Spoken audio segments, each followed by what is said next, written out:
Assalamualaikum warahmatullahi wabarakatuh. Salam guru penggerak. Perkenalkan, nama saya Puji Hastuti, calon guru penggerak angkatan 9 dari SMP Negeri 2 Kajen, Kabupaten Pekalongan. Pada video kali ini, saya akan memaparkan kesimpulan dan refleksi pemikiran Ki Hajar Dewantoro pada tugas koneksi antar materi modul 1. Saya akan merefleksi diri saya melalui 3 pertanyaan berikut ini. Yang pertama, apa yang saya percaya tentang murid dan pembelajaran di kelas sebelum saya mempelajari modul 1.1? 2. Apa yang berubah dari pemikiran atau perilaku saya setelah mempelajari modul ini? Yang ketiga, apa yang dapat segera saya terapkan lebih baik agar kelas saya mencerminkan pemikiran Ki Hajar Dewantoro? Apa yang saya percaya tentang murid dan pembelajaran sebelum mempelajari modul 1.1 ini adalah murid bagaikan kertas kosong. Pembelajaran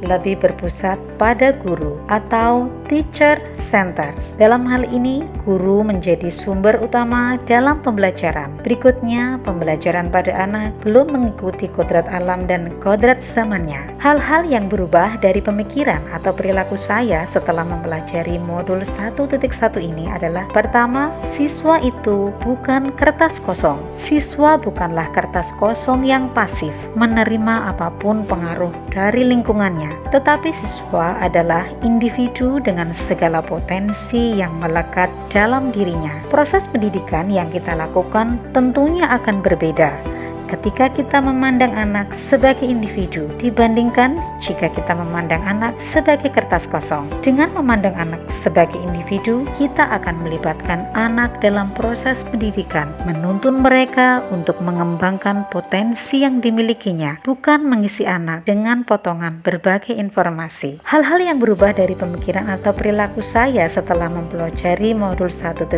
ini adalah bahwa pendidikan teacher center berubah menjadi student center atau pendidikan yang berpusat pada peserta didik. Student center menempatkan peserta didik sebagai pusat dari proses pembelajaran sehingga akan membangun motivasi, mengembangkan minat dan potensi individu menjadi lebih aktif, kreatif dan inovatif, serta bertanggung jawab terhadap proses belajarnya sendiri. Dalam student center, guru berperan sebagai fasilitator yang mendorong perkembangan siswanya dan bukan satu-satunya sumber belajar. Selanjutnya, hal yang berubah dari pemikiran atau perilaku saya setelah mempelajari modul 1.1 ini adalah pendidikan harus mempertimbangkan kodrat alam dan kodrat zaman. Kodrat alam, pendidikan anak perlu mempertimbangkan kodrat alam karena anak diciptakan oleh Tuhan dengan potensinya masing-masing. Sebagai pendidik, kita bertugas untuk menuntun peserta didik agar potensi, minat dan bakatnya berkembang dengan optimal. Kodrat zaman, prinsip pendidikan Ki Hajar Dewantoro mengingatkan kita sebagai pendidik untuk tetap terbuka dan mengikuti perkembangan zaman. Kodrat zaman dapat diartikan perubahan dari waktu ke waktu. Oleh karena itu, sebagai guru, kita harus mampu menuntun anak agar mereka memiliki keterampilan sesuai zamannya, agar mereka bisa hidup, berkarya, dan menyesuaikan diri. Hal yang dapat segera saya terapkan lebih baik agar kelas saya mencerminkan pemikiran Ki Hajar Dewantoro adalah: pertama, anak dilahirkan tidak seperti kertas kosong. Sesungguhnya, mereka telah memiliki karakter atau kecintaan kepada berbagai kebaikan dan sudah mendapatkan pendidikan dalam keluarganya. Maka tugas saya sebagai pendidik adalah menjaga karakter baik tersebut dari penyimpangan. Berikutnya, anak telah memiliki kemampuan awal dan potensi dalam dirinya. Maka tugas saya sebagai pendidik adalah menuntun mereka untuk mengembangkan potensinya dengan cara yang baik sehingga mereka melakukan sesuatu dengan bahagia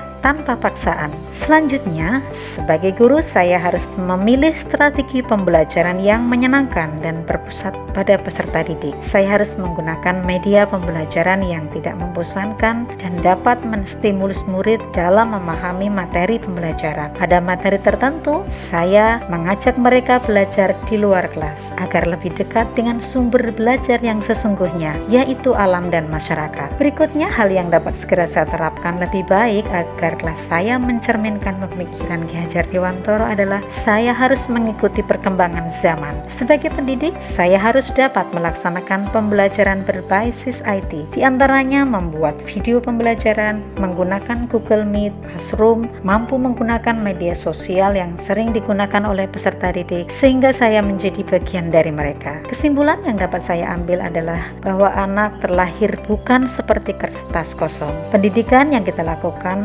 adalah pendidikan student center, artinya pendidikan yang harus berpusat pada peserta didik. Pendidikan harus selaras dengan kodrat alam dan kodrat zaman yang dimiliki anak. Maka sebagai pendidik kita harus dapat menjaga karakter baik anak dari penyimpangan, menuntun anak untuk dapat berkembang sesuai potensi yang dimilikinya, serta kita tidak boleh buta teknologi. Tetap semangat untuk tergerak, bergerak, dan menggerakkan. Terima kasih.